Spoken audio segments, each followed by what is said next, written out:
Hey fam, I hope your day has been productive and peaceful. So let's get into it. If you haven't seen the episode of Jubilee with Amanda Sales and the 20 Black conservatives, I'll post the link in the description as well as the link for Hannah Nicole Jones's clapback to Jillian Michaels because they're all related, unfortunately, and it's pretty relevant.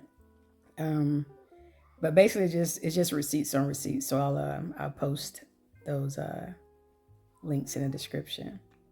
But as far as the debate, that's what they call it. So that's what I call it. To me, it wasn't a debate. It was more of a clown show. To me, it showed a mirror of how ignorance gets recycled, gets weaponized, and it gets handed back to us in the form of blackface. And unfortunately, it also showed how Black immigrant and Native Black experiences can collide and all too often causes harm. I did two videos about diaspora wars. I'll also link those videos. There were a couple of headings that these conservatives kept pushing. Um, they basically fed from the same racist trough, and it was, for the most part, to me, it wasn't hard to watch because that ignorance I know is out there, but it's just the fact that they were just so loud and wrong and happily in doing so. So, one of the things that was pushed is black on black crime. They say don't talk about racism, don't talk about police brutality because, black people kill each other. And that's not the truth, that's deflection. The fact is, over 80% of white homicide victims are killed by white people. 90% of black victims are killed by black people. That's not race, that's proximity. The phrase black on black crime was pushed hard in the Reagan era, and it branded us, or still tries to brand us, as uniquely violent. So it's another weaponized term. Meanwhile, the policies of redlining, starved out neighborhoods, jobs vanished, the war on drugs caged black men at a 700% higher rate than anybody else. So that wasn't culture, that was policy.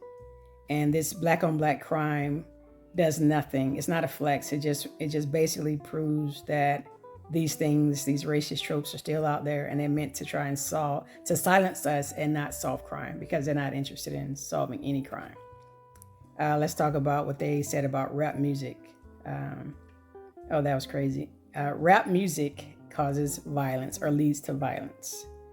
Complete nonsense. The reality check is that, which is what Amanda was trying to push out, is that who distributes that music? And Universal, Sony, and Warner, they are the corporations that publish and push pop, rap, rock, all of it. They are the ones who distribute that music. And rap has been one of the most consumed genres for American music, and I'll even say globally. Lyrics do not cause crime, but you know what does?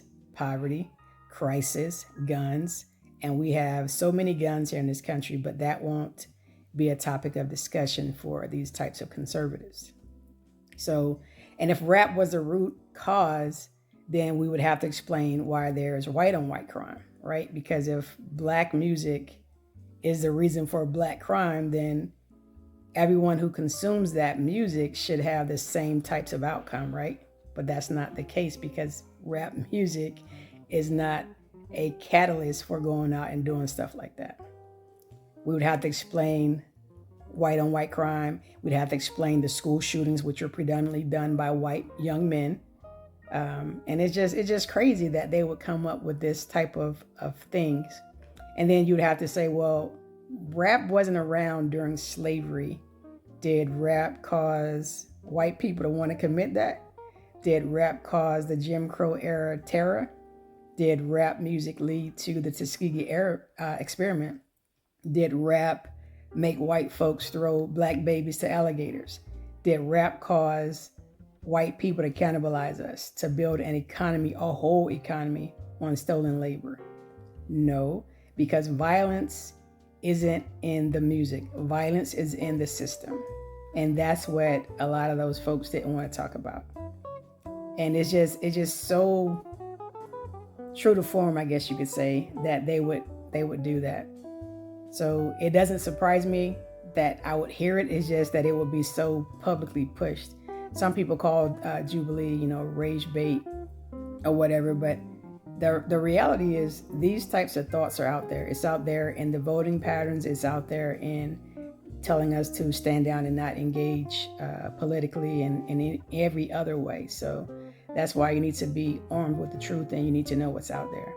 So, and that's unfortunately the struggle that we have, is that people are loud and wrong, and they benefit from it if you don't dispel those lies. So that's why it's important to have receipts. And if you don't, then they'll say everything and anything. And if you're not able to combat what they're saying, then it looks as if they are winning the narrative. And that's not the case, because they don't. And some of the gems that Amanda pretty much in my mind dropped was that individual success does not dissolve systemic oppression. She was able to me, press that the absence of racism in your life doesn't erase the racism in those of us who's faced it lives. And immigrant stories matter, but the realities of Native Black realities do just as well. And to me, it wasn't so much of her debating these people as it was her debating their stereotypes, their misinformation, their disinformation, and their supposed proximity to whiteness. That is to me what she was debating. And then you would have to say, well, what is systemic racism? Because that was one of the arguments. If there is racism, then it's not systemic. It's not as bad as what it used to be. It's not like that. But what systemic racism is in policy. It's set up by the state. It's designed that way. It's in the rules. And it looks different for the white folks versus the black folks, because that's who has to push it. That's why they have the power to do certain things. And that's why it's racism and not reverse racism. So it looks like redlining. It looks like devaluing our black neighborhoods. It looks like locking us out of home ownership, which is how a lot of these people got their wealth. Wealth is attributed to decades and decades of generated wealth, and it's passed along to each generation. And if you're not able to do that, then guess what you're passing along? Nothing. So it looks like our education funding. It looks like the lack of taxing in our neighborhoods, the property taxes that starved our schools. It looks like our intentionally starved HBCUs versus the PWIs. It looks like the resume studies that showed if you have a black sounding name, then your likelihood of getting a call back was not going to happen. So merit is never the issue. So I know the one young lady, I think her name was like Layla or something like that. She didn't want to talk about DEI, although that's what she was talking about. And when Amanda tried to press her on it, she's like, no. Merit was never the issue. And you can look no further than this current administration. It's like these people are wholly unqualified. But that's the story of America, where you have these white folks who are in position of power or in any position, I'll just say key positions, and they're not qualified for it. But yet they'll turn it back to you and say, well, what you look like. And your projection doesn't make it any less true. So, it's just so crazy that they would stand up and try and defend that. But that's exactly what they did. And it's just so crazy. It shows up as criminal justice.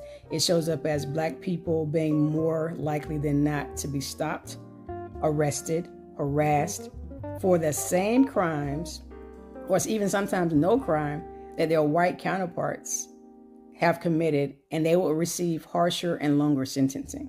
So that would be like I think his name was Taylor or Tatum or something like that, actively caught raping a young lady. This guy got 3 months in prison. But anyone else will get decades. Or it looks like crack cocaine versus powder cocaine. Same drug, but the sentencing variations are more heavily favored to be on the side of black folk as opposed to the white folks who are doing the drugs. So, it looks like in the healthcare system where you have the Henrietta Lacks story. You have the Tuskegee experiment where there was lack of or withholding of care. You have where they were saying that Black folks, for some reason, we don't feel pain, so they'll withhold medication, or certain textbooks that don't even have Black faces, or the equipment doesn't perform the same. So, or drapetomania. I mean, it's just so much different stuff that you can point to that's systemic, but none of these things made it into the conversation. And as Amanda was trying to put it out there, it was like they weren't receiving it. And it's not about laziness. It's not about lack of accountability. It's about the rules being rigged from day one. And so if you talk about the racial wealth gap, there's a study done by the Bush Foundation. And the Bush Foundation found that generational wealth was passed down over and over and over through the decades from the preceding generation. And this study, I think, was done in 2019, and it found that the typical Black household held 13 cents for every $1 of white wealth. And that is just so crazy. And if you say, well, how did that happen? How did it get to be where it was like that? Simple. The system. And what does the system look like? The Dawes Act of 1887, where white settlers stole through the government 90 million acres from native indigenous populations. They stole labor, land, and lives from slaves or Black Americans that were later formed from slavery. So it was the sharecropping that tied us to their land in debt. It was the broken families. It was the blocked education, being just illegal to even learn to read. So it's just, you're thinking, how do you not, where do you live that you don't know that these things happen, or still does happen in some cases? And the economists in that study, and I've seen almost the same type of sum, in today's dollars, it's like $20 trillion. And so when you talk about these policies, the Homestead Act, you talked about the Social Security Act, you're talking about the Housing Act that helped to redline. Brown v. Board, was supposed to make it as an equalizer, but all it did was throw our Black kids into hostile white classrooms. It got Black teachers fired, and it didn't level the playing field, but what it did was open us up to more harm. So, I mean, to not even have these types of debates, at least if you're going to be genuine about it, at least talk about the things that actually happen, the things that lead to and fed into the continued disparities of wealth. For me, I am a retired military person. I served 20 plus years in the Army, and I have access to my GI Bill benefits. But prior to my generation, those that fought before me did not have access to their GI Bill, which meant they were blocked out of the business side of getting that benefit, the education side of getting that benefit and passing it on to your kids. They were blocked out of getting a home that the white service members were able to access. So when you hear these people talk about stuff, and you're like, how can you be so naive or intentionally cruel that you wouldn't acknowledge these things that happen, but that you instead would continue to harvest these racial tropes? And they just kept saying, work harder. If my mom came here and made it, or somebody did this, then that means the system isn't broken. That means you just got to work harder. That means that it works. You can still do it. But as Amanda pointed out, we make it in spite of the system. But that wasn't something that was acknowledged. And so when you keep hearing these same old things about the music, about the culture being toxic, about reparations being unfair, it's like this guy was more concerned with saying how crazy is it to tax people who didn't have slaves. And it's like this same thing that you are touting. American wealth was built off of the free labor of slaves from the North, the South, the East, and the West. The economic engine that America was able to acclaim, to push out, and still on to this day use, was built off of that. It was built off of stolen land from the natives. It was built off of that free labor. But it's okay for people to have benefited from that system as opposed to paying the people that you cheated and robbed. It just didn't make sense. And so if you haven't seen it, I don't know, maybe you can stomach it. I mean, I was able to get through it. I think it was like an hour and 30 minutes or something like that. But I mean, it was just an eye opener for a video. You know, the ground level erasures that these people aren't willing to admit is you can be stopped. Like recently, out of all the different other events, there was a young college-age young man who was stopped, window broken. Thank God he recorded it and wasn't killed. But I mean, something as simple as what should have been a routine traffic stop, if you're going to say that he didn't have his lights on, which they didn't either. Now you're beating this kid. You're pulling him out of his car and you're beating him. I mean, that's what it looks like. That's ground level systemic racism. And because they get qualified immunity as far as the police, he's not going to see justice. Also, when you talk about voter ID laws, look at Texas. You know, you have conservatives want to say, well, California want to do this. Racism is built into the system. So the voter ID laws, the racial gerrymandering, we've litigated this in court. But those types of things didn't come into the conversation. Watching George Floyd be murdered, and then you'll hear people say, well, he didn't deserve his humanity, or they'll try to bring up his past to justify his death and even blame it on him. So, I mean, that's what it looks like on the ground level.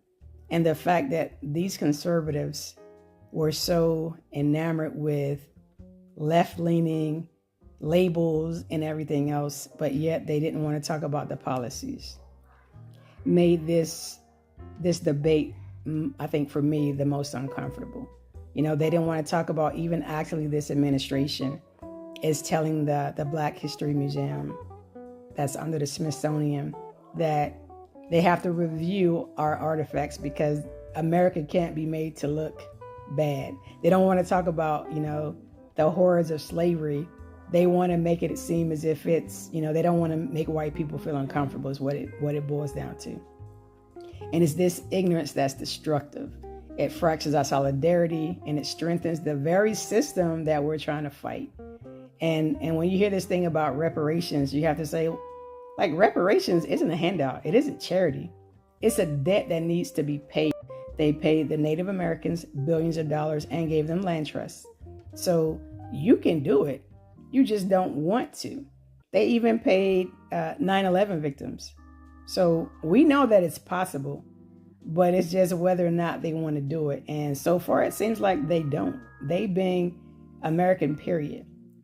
And the people that were most harmed by the wealth of America, the descendants of African stolen people, were the Native Blacks. And so the bottom line is systemic racism is in the fabric of America. It always has been, and until we fix it and make these people accountable, it always will be. And that's why these myths about crime, rap, success, they're dangerous. They're recycled ignorance. And they're fed into the system, hoping that they silence us and hoping that if you repeat it enough, that these lies will become the truth. But the promise that I'll make to you is that they're not going to erase us. They're not going to take away our history, our heritage, and they're not going to minimize our stories.